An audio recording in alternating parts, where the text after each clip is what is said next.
We're live? All right, we are live. Hello, everybody. I'm Eric here at LiveAquaria. Welcome to our inaugural edition of Live Feed, where we're going to feed fish live on video. Pretty clever, I know. Thought of it myself. We're going to start out today. We've got a beautiful crown-tail betta. He's kind of a stud, and I like to say if Marilyn Manson were a fish, he would look like that, all dark and gothy. And if he's a little moody, maybe he's more like Robert Smith if you're a Cure fan. I'll let you guys decide. So we'll give him some bloodworms. So for those of you at home, if you've got a lot of fish, I have these condiment dispensers, which are great for dispersing lots of bloodworms or brine shrimp. And next door to Marilyn Manson here, we've got a beautiful Notho-Wachovii killifish. So that is the gorgeous male is on the orange and red. Here's the female. She's not shy, she's ready to eat. We'll see if we can coax him up front. So we've had these guys a couple weeks, and again, killifish are beautiful fish. Their only downfall is they only live about 1.5 years, maybe 2 years if you're lucky, but that is a good looking pair of fish if I do say so myself. Beautiful. So let's see if we can feed up here. This guy's kind of a leftover. He's a true red Congo tetra. I know he looks a little silvery, but he does have sheens of red when the light hits him right. We have a nice rainbow cichlid in there, but I think he's a little shy. There he is. There's the rainbow cichlid.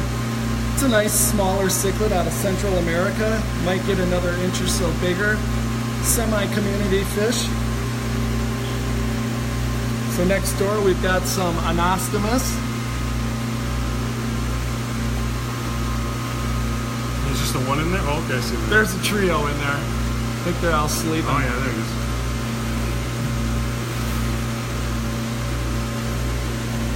And here we've got about a 4-inch gold sebrum. And he looks great with those dwarf comica rainbows in there. If there's any Milano Tania fans out there, rainbows are gorgeous hardy fish from Australia. There's several different types. There's Bosemani, Goiter River, Trifasciata. We've got all sorts of them. We love them. And they add a lot of movement and color to your fish tank. And next door here, we've got a marbled gar. He's pretty much piscivorous, so he's not going to eat any bloodworms. But in back, we've got Geophagus juripari. He's a little timid. Are you able to get him, Ian? I think I can see him a little bit. Maybe I'm spooking him. Maybe he'll come out a little bit. Oh, I always say, if Muppets were fish, they'd be a juripari. Yeah. I can see that. I can see that. A great peaceful community tank look cichlid. at that. Beautiful.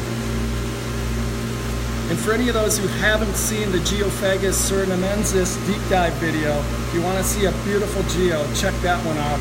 Yep. That was a fish we had here a few months ago. He was about 11 inches long. Just a gorgeous fish. Yeah, check out our YouTube page, LiveAquaria on YouTube, but we also have it on Facebook as well.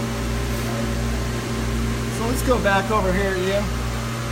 So in here we've got some of my all-time favorites. These are Chromobotia macrocanthus, otherwise known as the clown loach. We sell a lot of clown loaches, and the smallest group we like to sell them in is 3. Clown loaches are a fish that the more you have, the merrier they are. If you want an aquatic circus in your fish tank, get a ton of these. I guarantee you they're very entertaining. One of my first big tanks when I was young, I had an old 125 gallon, and I had 25 clown loaches in it, and it was phenomenal.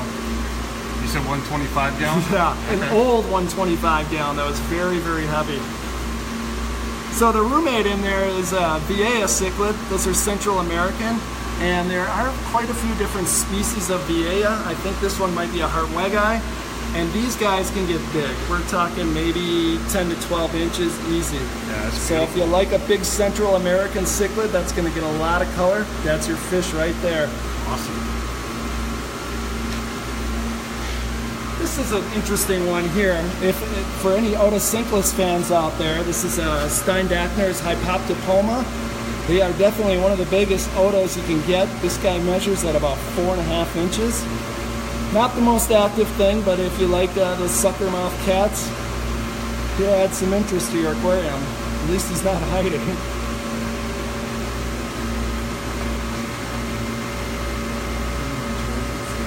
We do have some Plecos, Daniel. I'm going to show you in just a second. We've got two on this side I'll show you, so hang in there. Here we've got Millennium Rainbows, again, some more Milano Tinea, and complementing in there is a nice electric blue Jack Dempsey, little guy at about 2 inches, and he's showing a lot of promise as far as color for his size. That is going to be a gorgeous fish. Oh, yeah. So next door, this is one of my new favorite fish. This is not a fish you see very often in the trade. This is called Acaronia. It's a big eye Acaronia cichlid. He'll get a little bit bigger. He is a little more shy, but he's got some beautiful finnage, and this is a great community type cichlid as long as there's nothing little in there. He's got a very big mouth. He would have no problem eating small fish. But he's gorgeous. He's really got some great fins, so hopefully he'll come out a little bit here. You're gonna back up, maybe. My giant coworker Ian is scaring him. And if you guys know, the word giant also has Ian's letters in it. It's true. He tells no lies. Ian's our big burning hunk of love. He comes in at about 6'4". He's a big teddy bear. And I have to thank Ian. He is ailing today. He has been under the weather for a couple of weeks. So Ian, thank you so much for toughing it out. Definitely wouldn't let anything stand in the way of getting you guys some awesome content and some beautiful fish, right? Absolutely. So Ian is the cameraman with the steady pan. Truth be told, he's got a sweet handheld gimbal. Yeah. That makes my job a lot easier. Exactly. And behind the scenes, we have Mr. Kelvin Fujikawa. There he is. He's our man. Facebook guru. He answers all the questions and lets me know where things are at, time-wise. Yep. So Ian does a great, or Kelvin does a great job, so kudos to you, sir. So here we've got some more Milano Tinea, Dwarf Comica Rainbows. These are beautiful. If you have a great big tank, a huge school of these would definitely do it some justice. Yes, I was really just thinking about that the other day, about how cool that would be to have some of those in there. I was like, oh, yeah. I walked by, I'm like, man, a big school, those would be great. And here we got some complementary colors. Again, we do have a lot of Milano Tinea in the house right now. These are albino Millennium Rainbows, and they'll get even more vibrant as they get bigger. You know what, I gotta try and find the Plecos, and I think it's in the tank where the big-eyed cichlid was. So I'm gonna get a step-up stool. That was for Daniel. Yeah. And Skylar, yeah, we'll definitely try to get some saltwater for you as well. I think there's a few, right, Eric? Yeah. A few saltwater we'll be covering for this live feed. And so, just for anybody that's new to the stream, this is kind of a new thing we're going to be doing regularly, and we're just going to pull you guys into the conversation and kind of show you just us feeding the fish, and showing you some really cool specimens and some beautiful fish. All right, Daniel, this is for you. So that is our Platinum Senegal Bashir, or Plecos senegalis, and that second P is silent. Oh, I love that fish. He's pretty cool. So again, these are fish that date back to the Cretaceous period, and there are accounts of these fish living 25 plus years. They can live a very long time under optimum conditions. There he goes back there. So Skylar says no Franks. He doesn't need to be tempted. Well, we'll see what we can do about that. I'm going to switch spots with you, Ian. Okay. Let's do a little do-si-do here. Yeah. All right. Down here, we've got a very cool red Titanic Pleco. This is on the L number system. This is L273. And we got a couple of these in last week, so we'll be shooting them soon and offering them up for sale. But the spots on him, they look like they're hand-painted gold leafing. Oh, wow, yeah. He is just a beautiful fish. And look at that caudal fin with those dorsal spines coming off of it, and the dorsal rays. So thank you, Mr. Pleco. Beautiful fish. They get pretty good size. Again, that one is L273 on the Lower Cadet number scale. That's beautiful. I'm a big Pleco fan though, so doesn't Who really is matter. it? I like them too. Give me a Pleco, I'll be happy. All right, for you goldfish lovers, we've got some. Oh, yeah. We got some calico, some Rancho calicos down here. These are very, and ranchos are similar to lineheads, but there are subtle differences as far as the back and where the back meets the fin. So we like these guys, they're pretty. Hey, thanks Tina, thanks for the compliment, thanks for joining us. Definitely a lot of fun having you guys. This is a weekly thing, so this is our first time, our first edition of live feed. And we will be doing it week after week, and as the weeks progress, we'll definitely get to other different types of fish. Our focus is going to be on, we're on the freshwater side of things today. We're definitely going to get to saltwater. If not today, we'll get down the road. Definitely. We'll do a lot of saltwater fish. So if you guys don't see, if you see something, or if you don't see something you wanted to see, definitely stay tuned for next week. Bound to see something you'll enjoy. Absolutely. So right behind me, we've got some gorgeous discus. We did have a call over discus, so there we go. So we've got red Marlboro, red pigeon blood. We've got some rosy reds, and they're pretty. They've all been doing well. You can see there, these guys are nice and thick. Our discus, we keep them at 84 to 86 degrees. They are fed literally every hour. We feed them a lot. So by the time you get them, we've had them at least 3 weeks, and they're eating heavily on bloodworms. So we feed 4 to 5 bloodworms. We feed frozen thawed Hikari bloodworms and brine shrimp. Definitely awesome. Here's a nice one up here, Ian. This is a beautiful red pigeon blood. He's got those beautiful platinum and yellow bands on his face, and he's got a lot of yellow on his side too. They're just gorgeous fish. Got a gold pigeon blood. These guys must have just ate, huh? No, they're ready to eat. They're ready to eat? I forgot. Live feed. I better Let's feed them. Yeah. They're looking at you like, hey pal, when are you gonna pony up the dough? I was teasing them. Poor guys. Hey, thanks Tina. Yeah, we're loving our discus too.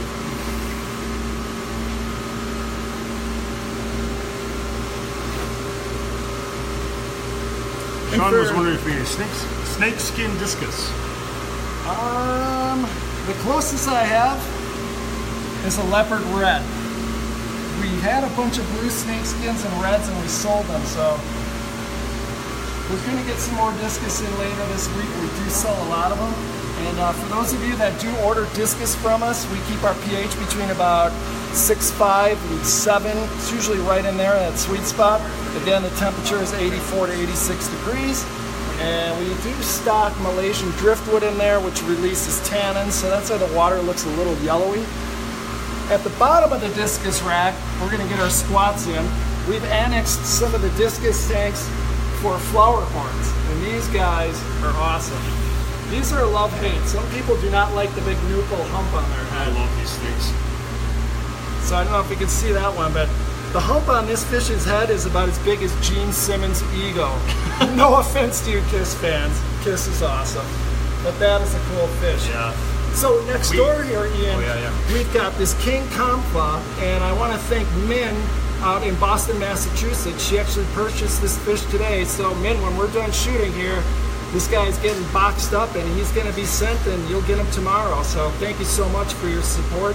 And we hope you enjoy this fish as much as we do, because this is definitely one of my favorites. Yeah. He's just gorgeous. And again, we've got another monster cherry hump next door. I know we saw a lot of these at Aquatic Experience, didn't we? We did, and people love them. And you can see why. They're up front, they're very personable. And for those of you who are unfamiliar with flowerhorns, this is a completely man-made fish by crossing other types of fish together. And down here we've got Min, if you're interested, we got another king compa. I'm sure you saw this one on the website. But they're beautiful. The colors are vibrant, and they just keep getting more vibrant as they get bigger. Beautiful. I'm slacking on my feeding. But that's all right, because we're giving these people awesome information and showing them beautiful fish. That's right. That's what fish geeks do. They sit around and talk about fish. Before you know it, you forgot to feed them. Awesome. All right. So we should probably show this guy. Yeah. This is our chubby Pleco. He's definitely different. Kind of reminds me of a face hugger from Aliens. It's a little nicer than that, though. Awesome. So what do we got next? Let's keep moving around. All right, let's keep moving. Let's head over to the show tank. Show tank, all right. We might have to navigate around some siphon barrels. It is that time of day when we're doing maintenance. This is a farm here. There are several people that do several jobs, and we're always cleaning and taking care of things. So we're going to meander over here. Ian, watch your step. We got some obstacles. So we always end up here. This is our 300-gallon pride and joy tank full of SPS. We've got all sorts of wrasses in here. We have our aberrant yellow tang, which I've never seen anywhere.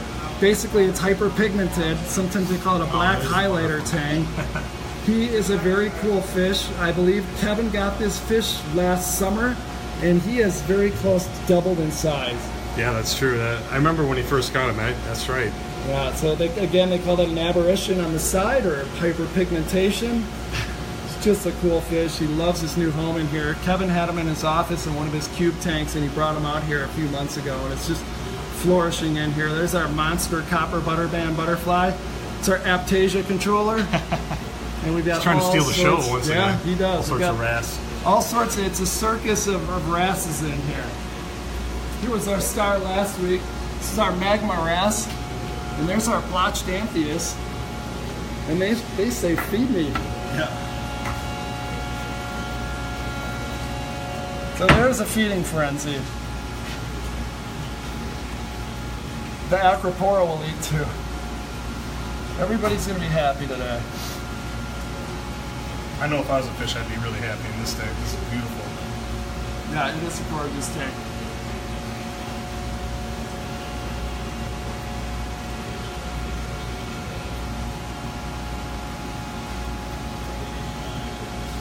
All right, should we hang here for a little bit, or do we want to see some more saltwater fish? Let's see some more saltwater, huh? All right, we're going to go over to our main fish section. Maybe we can catch Patrick on video. He's pretty elusive. We'll see. It's all business. One of the real busy people here. Absolutely.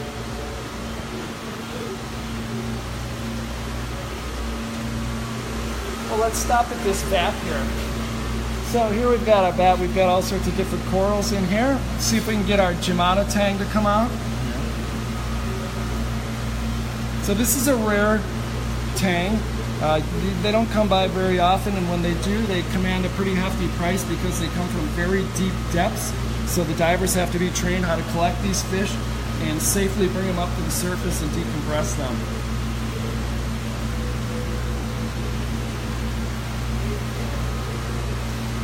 Got some button corals, some trichophilias. Just some beautiful, beautiful coral in here. All right, let's see what we got in here. This is a cool guy down here. I love these yellow goatfish. And sometimes certain types of goatfish have been known to hunt with certain types of wrasses and parrotfish. They'll go around coral heads and scoop little fish out and eat them. It's a beautiful queen angel in there.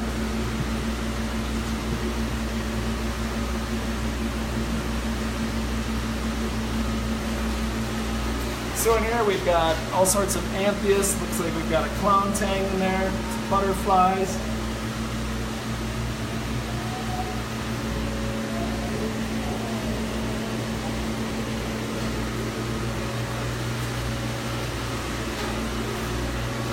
It's a gorgeous leertail Amphius.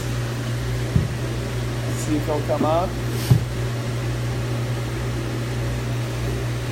So the system we're at now, this is our main fish system. So after they come out of quarantine, they come over to this section and we keep an eye on them, getting feeding well. And when they look like they're acclimated, then we'll take a picture of them and put them up on Divers Den and offer them for sale. Awesome. Oh, I love that one, Yeah, look at that. Beautiful fish. Leertail Amphius. Nice. This is a beautiful little Australian. It's a starky damselfish. It almost looks a lot like a pygmy, a flameback angel. Nice little fish there. Got a lot of butterflies in here.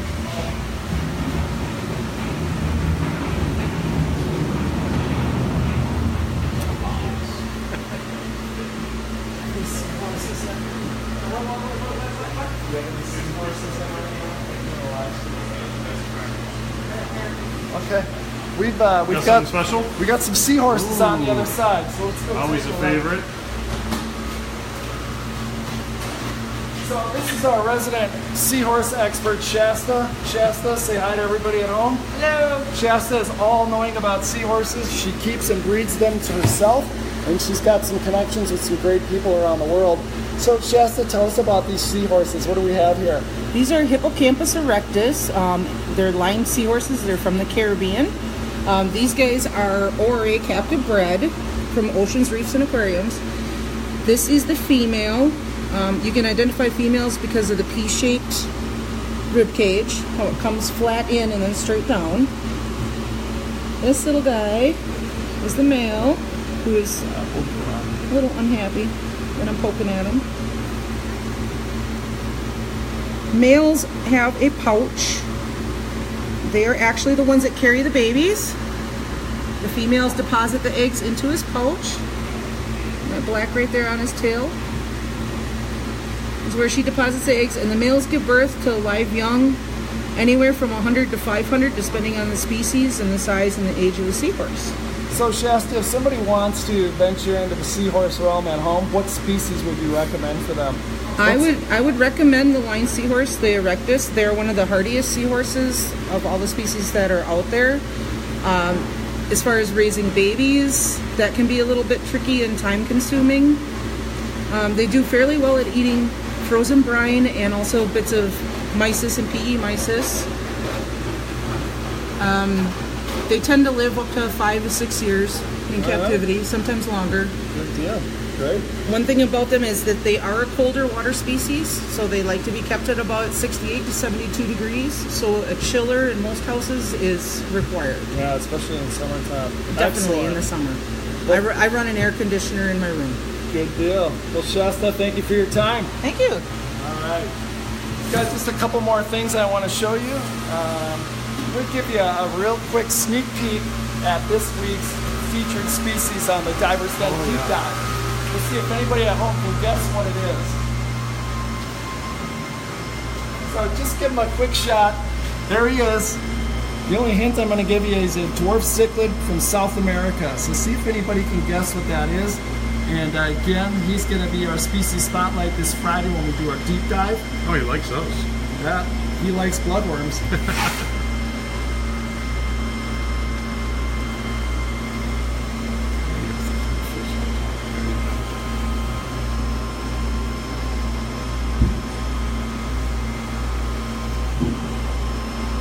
All right, I think that's enough of him.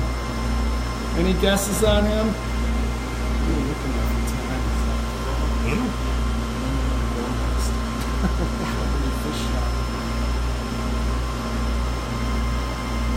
Well, I think that's pretty much wraps it up, right? I think yeah, thanks again for watching our first edition of Live Feed. Again, this is something we'll keep expounding on in the future. We'll hit different types of fish up. We'll take your requests, but it's just something new we're trying here at LiveAquaria.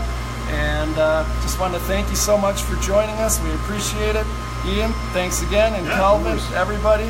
So until next time, in the middle of winter, heat them, feed them, and for the sake of the hobby, breed them. Thanks, guys. Thank you.